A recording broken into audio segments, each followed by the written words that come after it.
Triprayar bus stand cum shopping കോംപ്ലക്സിന്റെ കല്ലിടൽ തിരഞ്ഞെടുപ്പ് തട്ടിപ്പാണെന്ന് ആരോപിച്ച് നാട്ടിക മണ്ഡലം കോൺഗ്രസ് കമ്മിറ്റി പ്രതിഷേധ സംഗമം നടത്തി.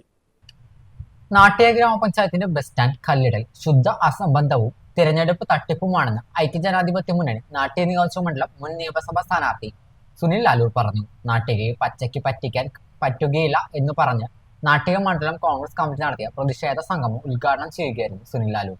Block Congress committee vice president AN Sidhaprasad അധ്യക്ഷത വഹിച്ചു. DCC general secretary Anil Pulikkal, Thalikkulam block panchayat vice president CM Noushad, block Congress committee president PI Shoukath Ali, block Congress committee ഭാരവാഹികളായ advocate AT Nena, VD Sandeep, CV Giri, TV Sajeevan, Unnikrishnan, Sindhu Sidhaprasad എന്നിവർ പ്രസംഗിച്ചു. PM Subramanian, Rajan കുരുടിയാറ, KS Krishnakumar, Fazil NK എന്നിവർ പ്രതിഷേധ സമരത്തിന് നേതൃത്വം നൽകി.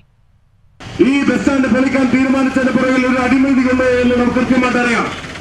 8,80,00,000 രൂപയാണ് ഈ ബസ് സ്റ്റാൻഡിന് വേണ്ടി ഈ ബഡ്ജറ്റ് അലോക്കേഷനിൽ ഈ ബസ് സ്റ്റാൻഡിന് വേണ്ടി പാസ്സായിട്ടുള്ളത്.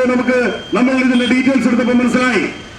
8,80,00,000 രൂപ ചെലവഴിക്കാൻ തീരുമാനിച്ച ഈ ബസ് സ്റ്റാൻഡിന്റെ നവീകരണ പ്രവർത്തനത്തിന് കഴിഞ്ഞ 2 വർഷക്കാലമായി മുന്നോട്ട് പോകുന്ന MLAക്ക് എന്തുകൊണ്ട്